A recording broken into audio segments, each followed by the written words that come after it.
आकाश में ये कैसी गति का आभास हो रहा है मुझे? ये तारे तो गतिमान होकर एक साथ आ रहे हैं।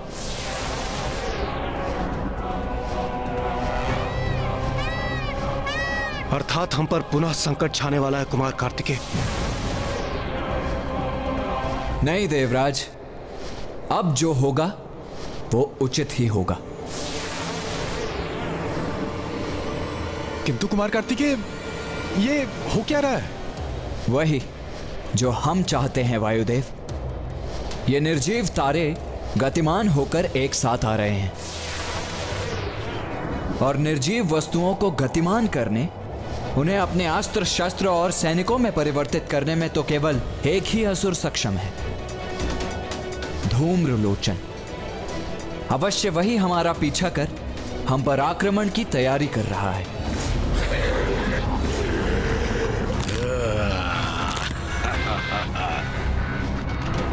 अपनी शक्ति से ऐसे अस्त्र उत्पन्न करूंगा कि तुम लाचार हो जाओगे कुमार कार्तिकेय।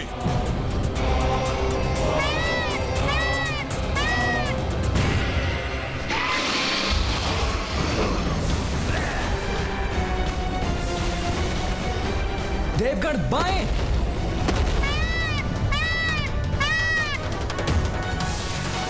देवगण दाएं!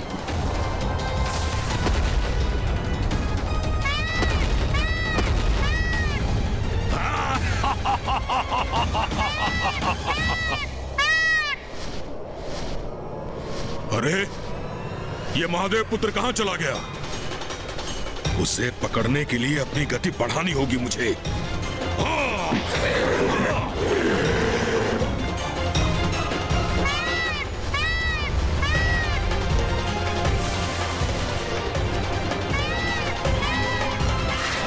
ये नुकीले अस्त्र तो हमारी ओर बढ़ रहे हैं। वायुदेव, मुझे अपनी शक्ति का पुनः आभास हो रहा है। हम उस दुष्ट शुंभ की स्तंभन शक्ति से मुक्त होकर उससे बहुत दूर निकल चुके हैं। हाँ देवराज, ये आभास तो मुझे भी हो रहा है। मेरी समस्त शक्तियां, मेरी सिद्धियां पुनः लौट रही हैं। तो फिर विलंब किस बात का वायुदेव? हमें मिलकर इन असुरों का सामना करना चाहिए। इनके वार का उचित उत्तर देना चाहिए हमें। निसंदेह।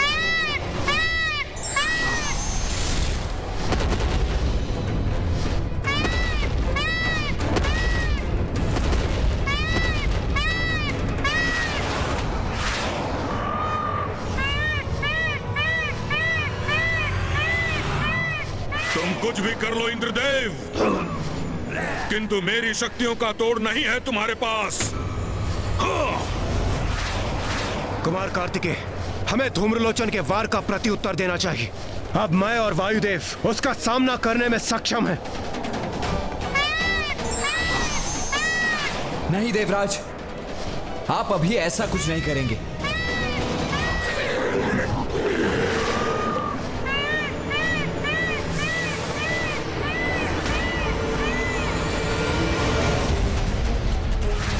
सेनापति कुमार कार्तिकेय, हम इस प्रकार भागकर अपना बचाव करने पर विवश क्यों हैं? आप हमें इन असुरों का सामना करने से रोक क्यों रहे हैं? हमें अनुमति दीजिए इनसे युद्ध करने की। नहीं देवराज, यह भी हमारी योजना का ही भाग है।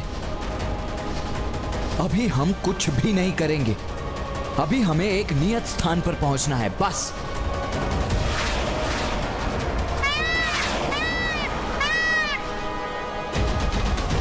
अब विंध्याचल पर्वत मेरे समक्ष है।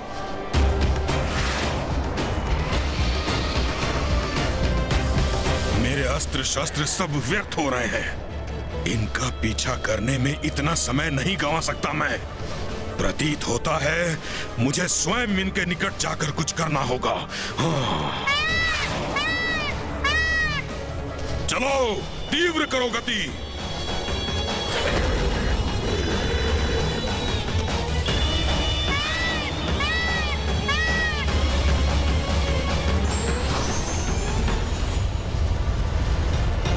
कुमार कार्तिकेय, दुष्ट धूम्रलोचन शस्त्रों से सज्जित हमारे अत्यंत निकट पहुंच चुका है।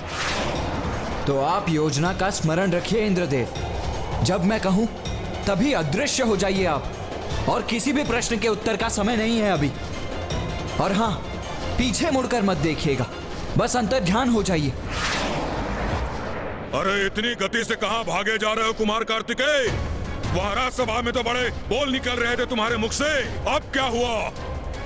कितना भी भाग लो किंतु मुझसे बच नहीं सकोगे तुम तीनों को भेद कर ले जाऊंगा अपने इस भाले से असुर महानायक शुंभ के पास, और तुम सब इस पर टंगे जाने पर विवश हो जाओगे।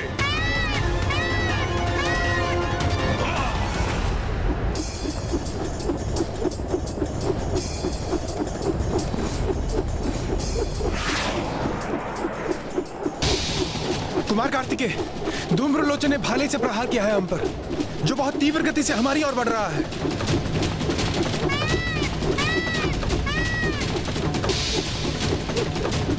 जाइए आप दोनों। नहीं नहीं कुमार कार्तिकेय, इस प्रकार हम आपको अकेला छोड़कर कैसे जा सकते हैं? ऐसी बातों का समय नहीं है। मैं जैसा कह रहा हूं वैसा कीजिए, जल्दी कीजिए।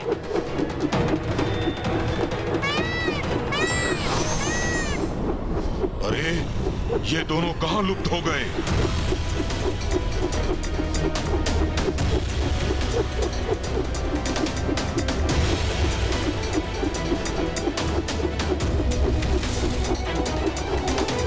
भैया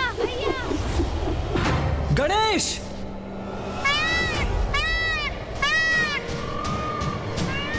गणेश, ये क्या कर रहे हो तुम रुक क्यों गए? असुर जी, आपका ये प्रहार तो व्यर्थ हो गया, किंतु आपके लिए मेरे पास एक प्रस्ताव है। कैसा प्रस्ताव? गणेश, ये क्या कर रहे हो तुम? हमारे शत्रु इस असुर के साथ कोई प्रस्ताव रखने के पूर्व मेरी सहमति तो ले लो। नहीं भैया, बहुत कर ली हमने देवताओं की रक्षा। मैंने अभी देखा आपने अपने प्राणों की चिंता त्याग कर इंद्रदेव और वायुदेव की रक्षा की, और जब इन असुर जी ने आक्रमण किया तो वो आपको अकेला छोड़कर चले गए। इतने स्वार्थी है ये देवता, आज मुझे ज्ञात हुआ। प्रतीत होता है इन देवताओं में आंतरिक मनमुटाव उत्पन्न हो गया है। तो इसमें निराश होने जैसा क्या है गणेश? वो इन असुर जी के पराक्रम से भयभीत हो गए होंगे। ऐसा हो जाता है, बड़े बड़े वीर शक्तिशाली योद्धा के सामने आतंकित हो जाते हैं। बस भैया, अब मैं देवताओं का ये व्यवहार और सहन नहीं करूंगा। जब वो संकट में आते हैं तो भागकर हमारे पास आते हैं, और हम अनेकों संकट से जूझकर उनकी रक्षा भी करते हैं, किंतु जब हमें उनकी सहायता होती है तो वो कहीं दिखाई नहीं देते। ये क्या बात हुई भला? बस भैया बस, इस प्रकार हम कब तक उनकी रक्षा करते रहेंगे? गणेश, किंतु तुम करने क्या जा रहे हो? देखो अनुज, जो भी करना सोच विचार कर ही करना। क्रोध में आकर ऐसा कुछ मत कर बैठना जो। भैया, मुझे भली भांति ज्ञात है कि मैं क्या कर रहा हूँ।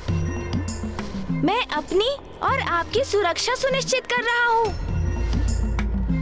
असुर जी, आप यही ज्ञात करना चाहते हैं ना कि इंद्रदेव और वायुदेव कहाँ जाकर छिपे हैं, है ना? नहीं गणेश, ये तो आइए असुर जी, मैं स्वयं आपको वहाँ ले चलता हूँ। तुम स्वयं लेकर जाओगे मुझे? और इसके लिए तुम्हें मुझसे क्या चाहिए? कुछ अधिक नहीं असुर जी, बस इतना कि अब आप मेरे भ्राता पर वार नहीं करेंगे। देवताओं को आप ले जाइए, किंतु मेरे अग्रज को सुरक्षित रहने दीजिए। यदि मैं सभी देवताओं को बंदी बनाकर ले गया तो स्वर्गाधिपति असुर महानायक शुंभ अति प्रसन्न होंगे, और एक बार सभी देवता हमारे बंदी बन गए तो अमृत और देवियां कहाँ हैं, ये तो असुर महानायक शुंभ उनके मुख से निकलवा ही लेंगे। तो क्या निर्णय है आपका? मेरा प्रस्ताव स्वीकार है आपको असुर जी? उचित है। क्या तुम सर्वप्रथम मुझे देवताओं के पास ले जाओगे? हाँ हाँ, क्यों नहीं असुर जी, आइए चलिए मेरे साथ। मैं भी चलता हूँ। नहीं भैया, आप मेरे साथ नहीं आएंगे। नहीं गणेश, मैं तुम्हें अकेले कहीं नहीं जाने दूंगा। अच्छा, तो उचित है, आप भी चलिए।